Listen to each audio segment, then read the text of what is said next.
Hello again guys, it's been another week and I thought I would take a few minutes to talk about some of the things that I've been printing again this week. Most of the things that I printed out this week actually were more calibration related. There were a few things you guys suggested, so I definitely jumped right on that. And then some of the other things I just wanted to see sort of the limitations that this printer has. If you don't remember, I am still using the M3D Micro 3D printer. I'll have a card where you can go click on it and you can take a look at the printer and the unboxing and everything. Someone asked me at one point to do a quick setup video on that, so I might do that next week if you guys are interested, or maybe later this week, sort of depending. But anyway, as far as some of the things I printed this week, because I'm not going to show you everything, there's some things for next week. There's, I'm spreading things out little by little so I don't have to constantly be running this thing. But the first thing I wanted to show you was this adorable little bunny. I think the bunny is actually called Ducky, and I think it's something that just everybody has to print at some point or another.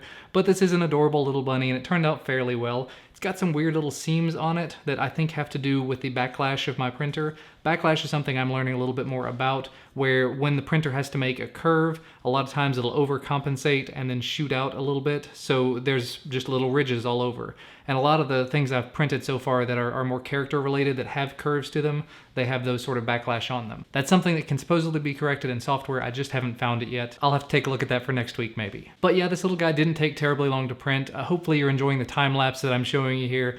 I did make a change between last week and this week in that I've added a clock to the background so you can actually see the amount of time that it's taking to print these things. Now the next thing that I printed I wanted to show you was this one. This is called 3dBenchy, and I've seen this so many times. I'm in a community on Google Plus where they talk about 3D printing and things that people are doing with their 3D printers, and this is one of the ones that a lot of people use for benchmarking their printers. I think it turned out decently well. It looks very, very good. It could definitely stand to be cleaned up a little bit more, but I think it did the job pretty nicely.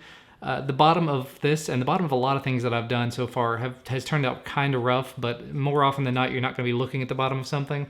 And I think, if I'm not mistaken, this is the tugboat from Steamboat Willie, so that's still a nice, cool little thing to have. It's a little bit small to try to put any sort of Mickey Mouse inside of it, but still, it's nice. The next thing I thought I'd show you was just kind of cool. It looks like it's 4 little rings, but it's not. It's kind of a little gyroscope thing. This didn't take any time at all to print, and pretty much you picked it up off the printer. I snapped a little bit so things came apart, and now I've got a little gyroscope kind of thing. You could technically, I guess, mount it on something and just have it sort of sit there, like a gyro. Anyway, I thought it was very cool. It's not something that's going to really serve much of a purpose in day-to-day life, but still something that was very quick and very easy to print, and it shows that you can do moving parts things pretty easily with a 3D printer. And going back over to the sort of calibration and seeing what the printer's capable of, one of the things I saw mentioned on a lot of sites was to do a model of the Eiffel Tower. Now the one that I printed, I had to actually scale it down because my printer is smaller than I guess a lot of the ones out there. So this is what I came up with. It didn't take a huge amount of time. It took a couple of hours. And I mean, from a distance, it's kind of like, it's like a Monet. From a distance, it doesn't look completely terrible. From what you guys are probably seeing, it doesn't look completely horrible. But when you get really close up on it, the fine details are not there. It's not very sturdy. As you can see, it already fell apart on me right after I took it off the printer because it was just so well adhered to the raft, it wouldn't come off. So that's a little bit of a bummer. But still, like I said, I scaled it down, so I didn't expect it to do extremely well. 2 more things, and this next one is actually going to show my true geek side. I printed a D20. In fact, I printed 3. I printed 2 that were smaller, one that was completely hollow, one that was medium fill. This one was medium fill as well, but it's still very, very lightweight. But it's not weighted on any one particular side. I don't believe there's any more material on any one side or another. And I have tested the smaller ones. I took them to a D&D game that I played this weekend and used them almost exclusively as my dice for the night. And they were fairly terrible. I was rolling lots and lots of low numbers. But I did just roll it just then, and I rolled a 16, and then I rolled a 7. So it does have that bit of randomness to it. So, I mean, it does okay. I would kind of like to do it at full resolution, get the, entirely full, not high quality, but high infill, so it's a completely solid object, so it'd be a little bit heavier. But for the time being, this is definitely a nice little piece. And anyway, the last thing that I thought I would show you, another thing that took next to no time to print out, and it does go to show that I also bought some more filament. I bought some pink filament, because my wife is a huge fan of pink things, and I thought maybe I could print some things for her.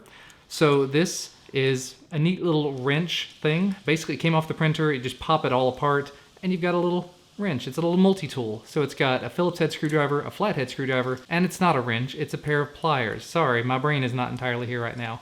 I'm not going to say it's perfect, I'm not going to say it's entirely usable, but if you really wanted to, you could pick some stuff up with this. I did it on medium fill, so it's not going to be extremely strong and sturdy either, But again, it's a proof of concept. I have seen several people, I know at least one person mentioned doing a wrench, like a crescent wrench.